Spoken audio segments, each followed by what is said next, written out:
course, my primary bibliography I'm using for the book of Numbers. And so let's just begin with a prayer. Heavenly Father, thank you for this time to study your word, to understand the story of the spies and Caleb and Joshua and the importance it has for our lives, Lord. And just let us take in your lessons, Lord, and let us apply them to our lives, Lord. In your name, amen. So, spying out the land. The Lord spoke to Moses, saying, "Send men to spy out the land of Canaan, which I am giving to the people of Israel. From each tribe of their fathers you shall send a man, every one a chief among them." So Moses sent them from the wilderness of Paran, according to the command of the Lord. All of them men who were heads of the people. Does the ESV really say all of them men? I copied that out of my logos. Sorry. All of the men who were heads of the people of Israel. Moses sent them to spy out the land of Canaan and said to them, "Go up into the Negeb and go up into the hill country and see what the land is and where the people who dwell in it are strong or weak, whether they are few or many, and whether the land that they dwell in is good or bad, and whether the cities that dwell in are camps or strongholds, and whether the land is rich or poor, and whether there are trees in it or not.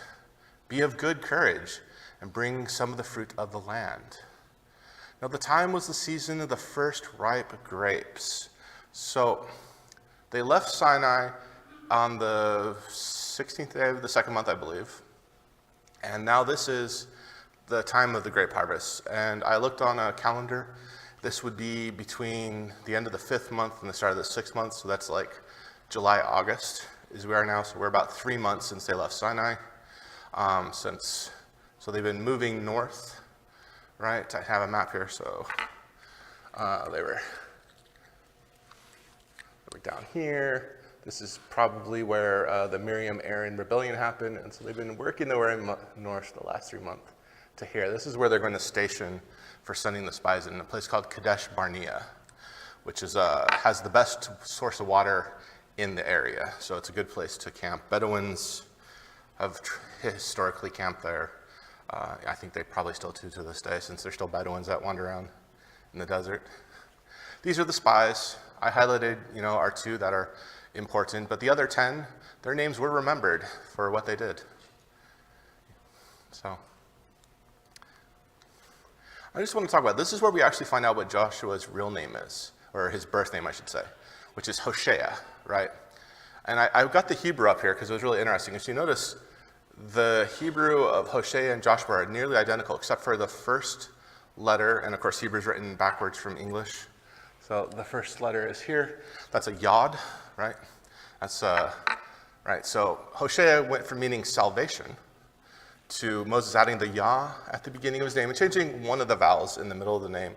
This made it from salvation to Yahweh saves, right? And this is, of course, Jesus' name.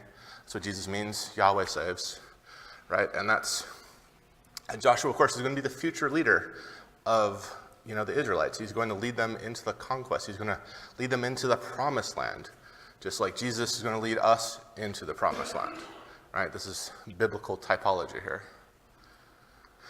So here is a map that the scouts went on. I hope this is clear because it's kind of all gray.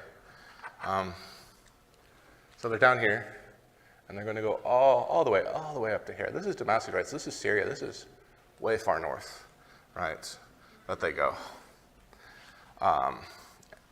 We got Hebron. Hebron's going to get mentioned in the text. There's a place that's going to be mentioned right here. So I don't know why the path shows them going through Hazor when the location they go through is between Hazor and the Mediterranean, but it's a general pass. You also see Shechem on there, of course, where that's kind of a big city. And you see Megiddo, right? Armageddon's up there. Acre, that's the big port in Judea. All right. So we're given some places that they traveled to. One of them is called Rahab, which is probably modern Tel Balat Beth Rahab. And again, it's the one that's halfway between Hazor and the Mediterranean, I'm pointing out. Leb Hamath, that's the northernmost place they go to, is likely modern day Lebwa, and it is the very northern border of Canaan. That's where Canaan stops and Mesopotamia begins. And the scouts explored the land between the Jordan River and the Mediterranean. It's full 350 miles. Right, so they're being thorough here. They also mention Hebron, right? There's a weird verse here, this scribal insert that says, Hebron was built 7 years before Zoan. And that's a weird one. If you read that verse, Zoan is the Egyptian city Janat, which is Tanis. And that will be its capital in the 1100 BCs. So that'll be after this time. And basically it's saying that Hebron's a more impressive city than a city in the Delta where they're from. That where they're going is better than Egypt, right? That's the point of saying this about Hebron, right? God is pitching Canaan to his people, right? That's what the point of the spies are there. He's pitching it to them. This is a great place. It's better than there. And also Hebron's important because, right, that's where the patriarchs are buried. All but Rachel are buried there, right? So that's sort of some of the places. We do know Hebron's been a fortified city. It's been destroyed a number of times, so this is probably one of the times Hebron got rebuilt, is what they're saying, when it was built 7 years, because of course Hebron was around during Abraham's time, and before Abraham's time too. So on the spies, they came to the valley of Eshcol. They cut down from there a branch with a single cluster of grapes, and they carried it on a pole between 2 of them. That must be a really big cluster of grapes if it takes 2 of them. And they also brought some pomegranates and figs. The place was called the Valley of Eshcol because of the clusters that the people of Israel cut down from there. So this is a place that later generations of Israelites remember as the spies going to and naming it after there, right?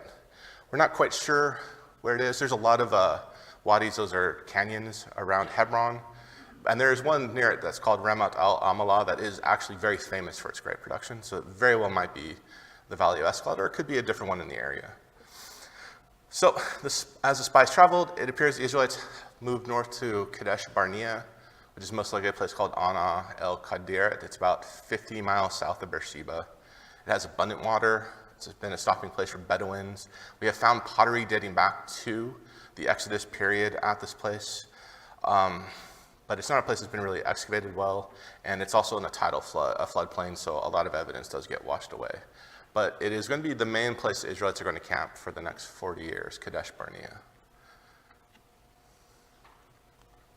So, how do you picture the spies going through the land?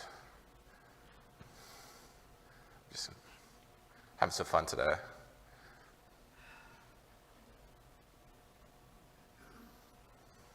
Picture them sneaking about, yeah, being stealthy. In the dark. Okay. They were probably dressed a lot like the locals. Yeah, they probably were dressed a lot like the locals. Yeah. I think there's not much. Yeah, I think Egyptian garb would be different from Canaanite garb. So, but yeah, they probably were dressed like the locals. You want to blend in. Yeah. Is the language given in such a way that they were surveying you? Yeah, the word isn't spy. It gets translated as spy.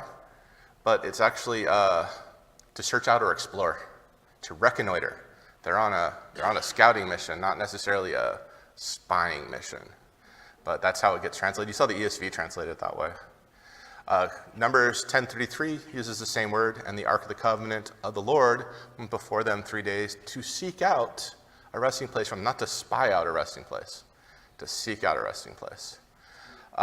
Numbers 13 never speaks of them sneaking or traveling in secrecy. They travel openly, interacting with the inhabitants, right? God says, when I sent them from Kadesh Barnea in order to see the land, not to sneak through the land, to see the land. And that's because God doesn't need secret intelligence for his military plans. He wants them to trumpet their approach when they go into battle. He doesn't want them sneaking, right? So remember, he already owns Canaan. This is his land. God knows everything that's there. And his presence alone will scatter their enemies. This is for the Israelites' benefit, right? Well, I really should stop doing that, but yeah.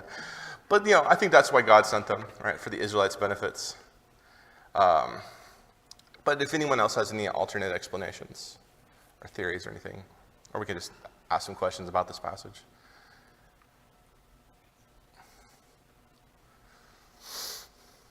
Yeah. Yeah. Well, they saw the positives. I mean, they brought back massive grape clusters. They brought back fruits, grains. they came back with, like, probably all 12 of those guys were loaded down with, things like this. So they're going up there in the summer, so all the summer fruits are being harvested. There's all the sweetness, it's called the land of milk and honey. And that word honey is really like fruit nectar is probably a better translation of it. And so it's like fruit juice, date sap, which is a very sweet thing they use there. So it's just showing that this is a fertile land. All right, God is pitching it to the Canaanites, or to the Israelites, I'm sorry. They just came from Egypt, which we know is a lush land, right? They've been whining about how great the food was there. God's like, hey, food's going to be great up there. Just trust me. But that's not what happened, right? No. So after 40 days, the 12 bring back a significant amount of harvest and grapes. The land is prosperous. Again, they would have been noticed by the inhabitants if they're going around like stealing from their crops and stuff. That risks them just going there. They probably were bartering for stuff, trading as they went. I can't imagine they were stealing. But here's where we go. 1333 implies the scouts also interacted with the inhabitants. Like I said, we seem like grasshoppers both to ourselves and to them, right? So the Canaanites saw them, and they're projecting their inferiority onto how they're being perceived by the Canaanites. So the giants, as they call them, saw them. They were not going secretly. But this is what the scouts say. However, the people who dwell in the land are strong. The cities are fortified and very large, which is true. There are fortified cities. And besides, we saw descendants of Anak there. The Amalekites dwell in the land of the Negeb. The Hittites, the Jebusites, and the Amorites dwell in the hill country. And the Canaanites dwell by the sea and along the Jordan. So they're saying there's a lot of enemies. They're fortified cities. There's a descendant of Anak here. Anak is a giant, a Nephilim, right? And again, here's the map. So Canaanites are kind of down here on the coast and along the Jordan. The Amalekites are here, and the Jebusites are here, and the Amorites and Hittites are all up along here in the hills, right? You can think of the promised land in vertical slices of the coast, and then you have the Shepheland, and then you have the Judean highlands, and then you have the Jordan, right? But Caleb quieted the people before Moses said, "Let us go up at once and occupy it, for we are well able to overcome it." Right? He's not afraid. Then the men who had gone up with him said, "We are not able to go up against the people, for they are stronger than we are." So they brought to the people of Israel a bad report of the land that they had spied out, saying, "The land through which we have gone to spy it out is a land that devours its inhabitants, and the people that we saw in it are of great height. And there we saw the Nephilim, the sons of Anak, who come from the Nephilim, and we seemed to ourselves like grasshoppers, and so we seemed to them." Right? So again, the Anakites are one of the giant clans. We know them in extra-biblical sources as the Horites or the Hurrians in the Canaanite language. There is, from Egypt, what's called Papyrus Anastasi from the 13th century BC, so around this time, describes fierce warriors in Canaan who stand 7 to 9 feet tall. Right? That is in line with the Septuagint's height for Goliath. The Masoretic has him taller than that, but it is in line with the Septuagint's height given for Goliath. At this place called Tel Es Sadia in the Transjordan, 2 female skeletons of 7 feet tall from the 12th century, again, this same time period, were found. 2 women, right? In one place, that's pretty impressive. There's the Kafur Mornosh hoard. It contains massive spear blades that were used in battle. You can go see them in the Israelite Museum. We're talking spear points that are like this tall. Massive weapons. What's that? That's just the point. That's not the haft. That is the blade of the spear, the metal part. And there's obviously the wood rotted away, but they found that. And those are old. Those are from before Abraham's time. We're talking the 3rd millennium. But they're massive weapons. They were used in battle. They have massive scale armor, pieces of it they found from this period in this hoard. So there were some big guys running around in the past. So the Anakites are a clan of Nephilim, right? They're mentioned in Genesis 6. There's a lot of speculation of what it means, who they are. Second Temple writings of the Jews treat them as either giants or heroes, like Hercules, those sort of half-divine heroes, or fallen angels, or some mix of all three.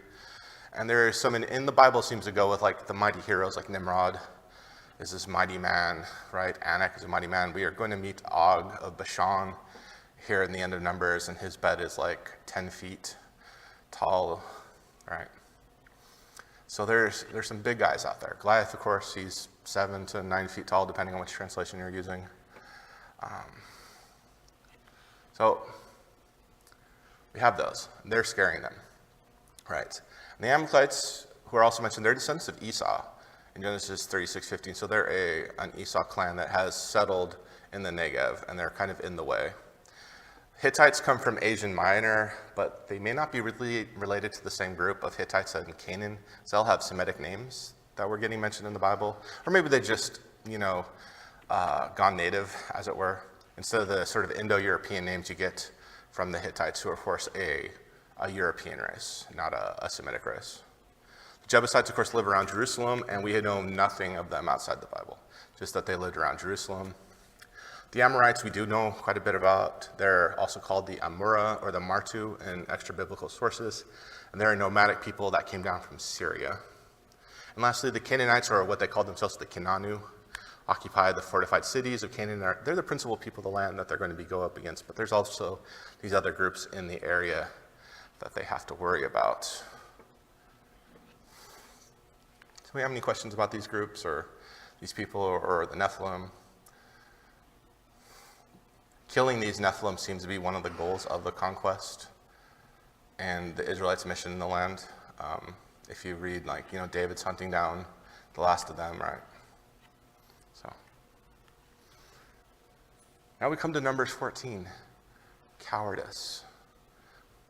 2 spies give a good report. Well, Caleb gives a good report and Joshua backs him up. The other 10 give a bad report. Then all the congregation raised a loud cry, and the people wept that night, right? So they spend an entire night in mourning. They're probably spent the entire night working themselves up with fear, right? And all the people of Israel grumbled against Moses and Aaron. They're doing it again, right? We just dealt with this a couple months ago. The whole congregation said to them, "Would that we had died in the land of Egypt, or would that we had died in this wilderness." They're scared. "Why is the Lord bringing us into this land to fall by the sword? Our wives and our little ones will become a prey.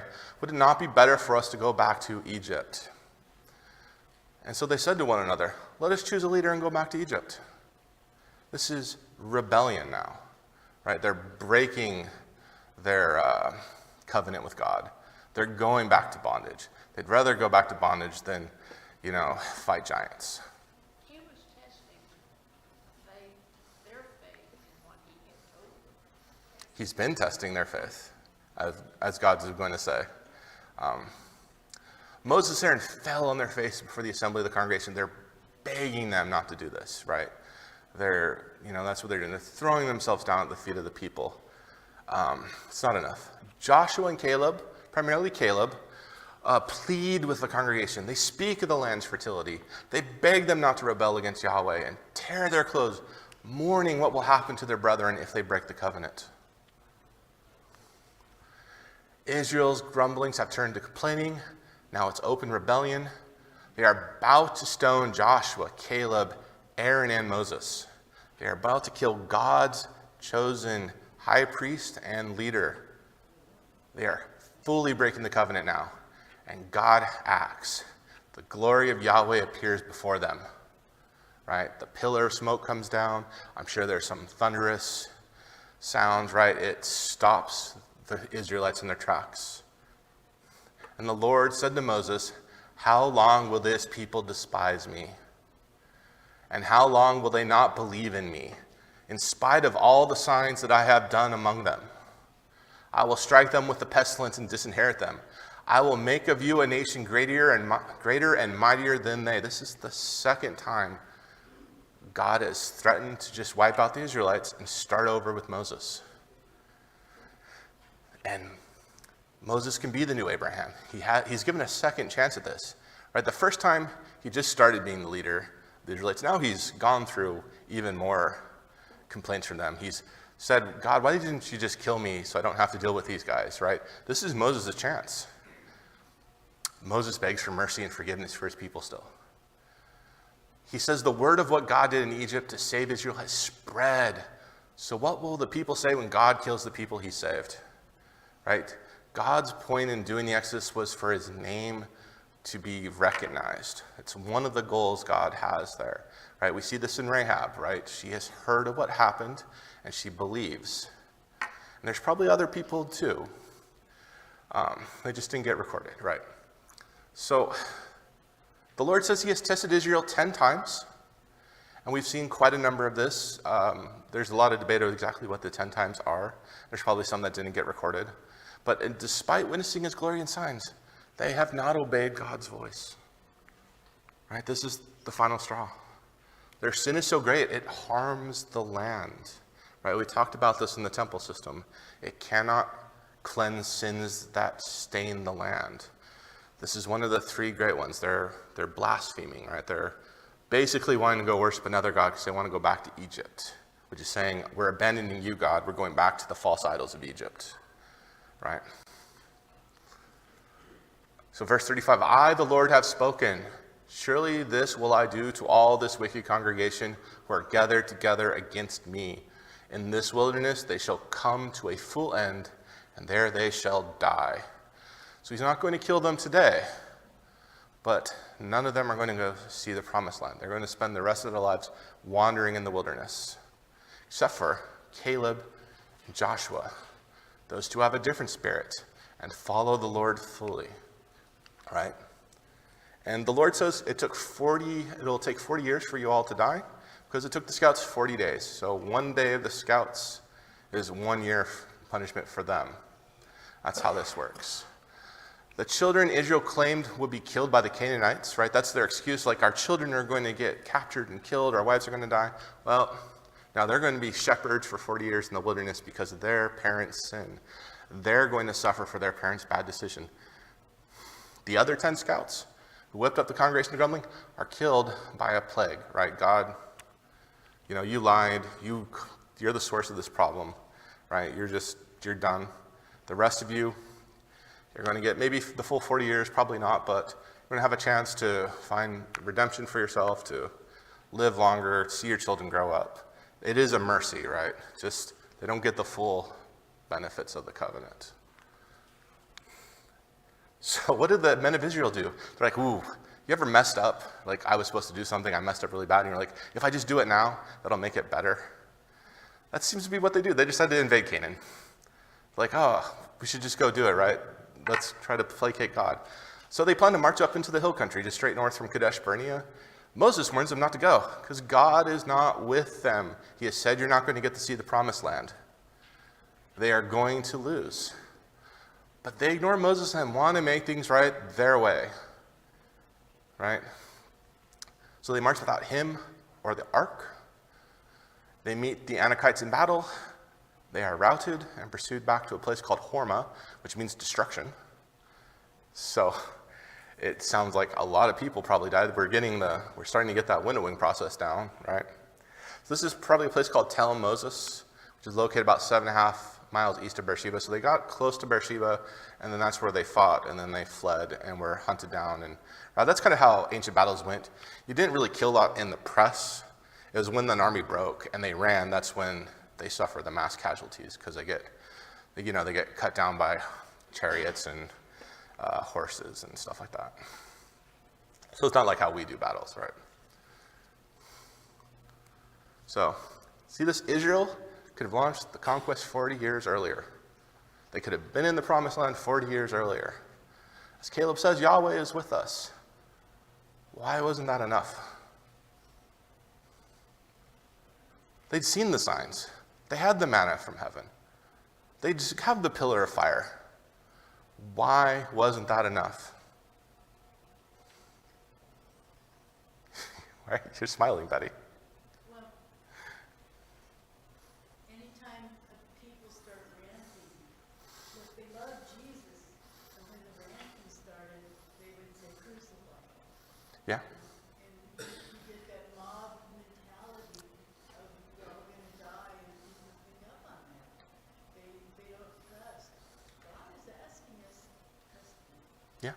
That's what God's asking your trust. And it's the same today. Yeah, it's, you get that fear, right?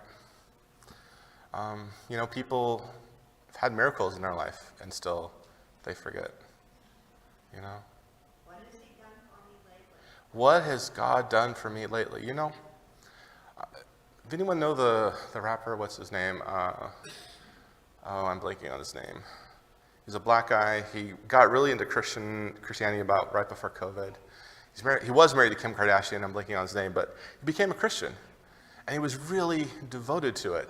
And he was putting all this stuff in. His wife was like, I don't want to be married to you anymore, right? I'm not down with this. And he prayed and prayed and prayed to God to save his marriage. She left him.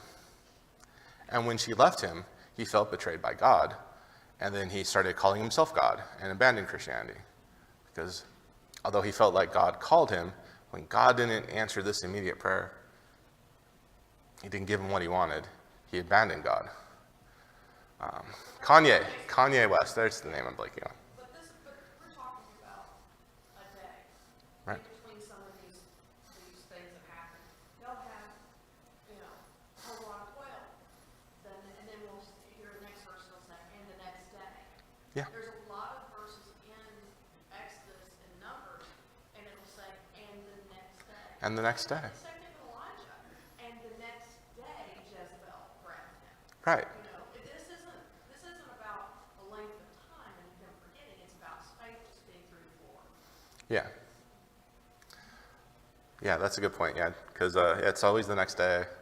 Next day they forget. Next day they rebel. Next day they're like, we can do it our way. Like, they just got yelled at by God, and they're like, all right, we'll go invade now. And Moses like, no, you idiots. That's not what God wants. And they go and do it, and they die. Yeah.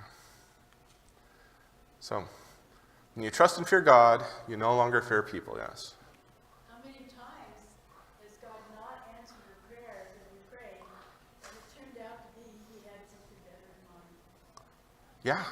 Yeah, God answers your prayer, just probably not the way you want him to, but the way you need him to. Right? What you want and what you need are completely different things. Right? And it's very easy for us to forget this. So, but this is the point of the story, right? If you trust and fear God, you no longer fear people. And this is embodied by Caleb, right? He is the stereotypical, courageous warrior, right? It's like, we can do this, let's go. He's got the bravado, right? But it's not in his martial prowess like in the typical heroic story, right? It's in his faith in God. He knows God has the strength. God has the martial prowess. He witnessed God defeat the Egyptians, right? The Israelites didn't defeat the Egyptians. God did. And then Caleb in his language, right? He's quoting like Abraham and Moses, like promises God said to them. He's using that same language about to go up and possess the land of Canaan, right? We see in Genesis, 15:7, right? I am Yahweh who brought you out of the Ur of the Chaldeans to give you this land to possess. This word yours. And in Exodus, God said to Moses, right? Go up from here, you and the people whom you brought up out of the land of Egypt, to the land that I swore an oath to Abraham, to Isaac, and to Jacob, right? That verb, la. And Caleb uses it, right? He says, we must go up to possess. He's using both these, right? It is because we are definitely able to conquer it because he trusts in God's promises. God promised Abraham. God promised Isaac. God promised Jacob. God promised Moses. Caleb believes God. And that's why he's willing to go and do this. That's why he's standing up to a people that are about to stone him. He's like, there's 4 guys against thousands, right? Because he fears God and not people, right? Caleb has seen God's power personally, and he believes God keeps his word. Yes, the enemy is strong, but Caleb is willing to risk his life to do God's will, right? To achieve the covenant. The other spies, they say the opposite, right? They speak out of fear of the people and not the fear of God. They call the inhabitants giants, right? Maybe they're exaggerating their height. Maybe there are actual giants in the land. Maybe they're exaggerating how many giants are in the land. But they say the land devours its inhabitants, which is the opposite, right? The inhabitants should be devouring the land's bounty, not the land devouring the people. So they're saying, like, this isn't a fertile land. This is a deathly land. right? This is a land of death, not a land of fertility, like God says. The Canaanites supposedly see the Israelites as insignificant grasshoppers. That's what they say. We were like grasshoppers in their eyes. But this reverses the image in the ancient Near East of locusts as a metaphor for armies swarming the land, right? Joel uses this in prophecy, right? Yeah, one grasshopper is a small, insignificant thing. Thousands of grasshoppers are a threat, right? But again, they're reversing it. They're twisting everything. Like Dan pointed out last week, right? How they were exaggerating the quality of the food of Egypt and how much they probably got to eat. Now they're exaggerating Canaan's forces, Canaan's strength, Canaan's martial prowess. It's the same thing they did, a couple months ago, right? Right. So how do you take the brave path of Caleb?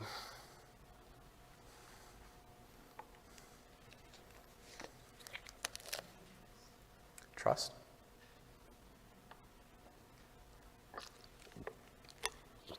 Yeah, Dan.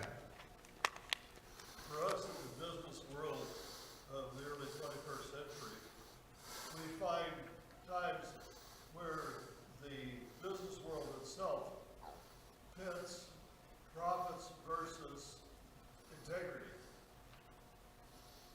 When we plead with the rest of the business world to do the path of integrity and not the path of profits, we're following the same example of Caleb. It's very difficult to make that persuasion, but it is the right thing for us to do.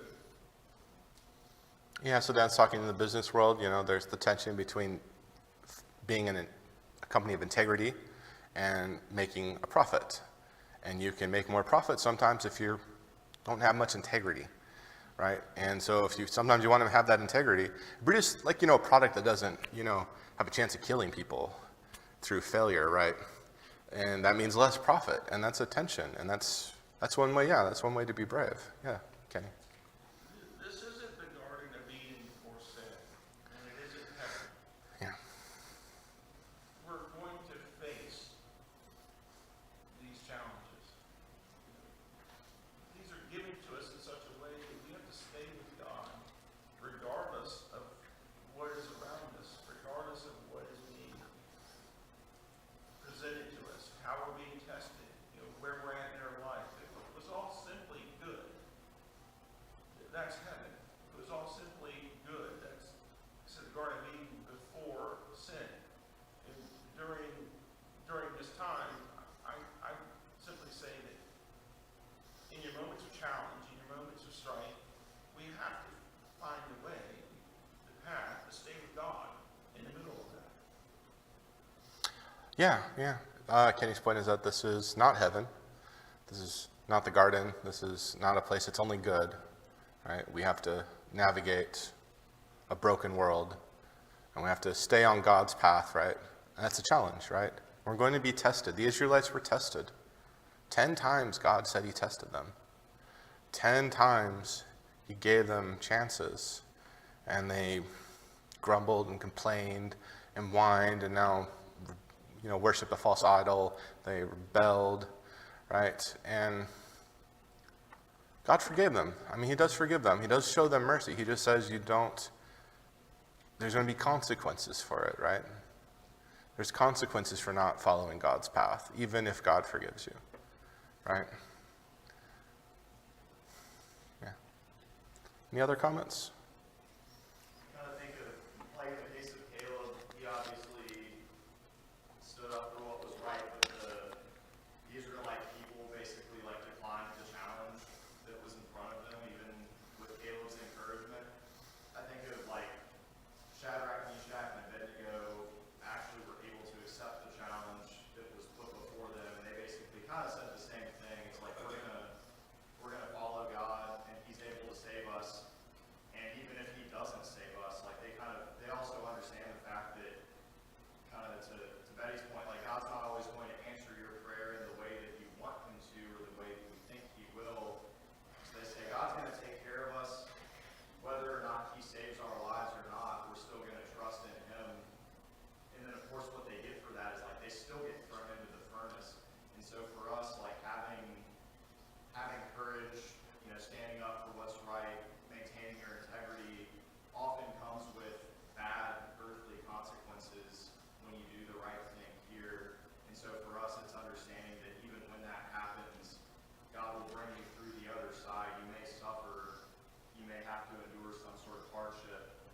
God will make things right in the end, whether it's in this life or in the next one.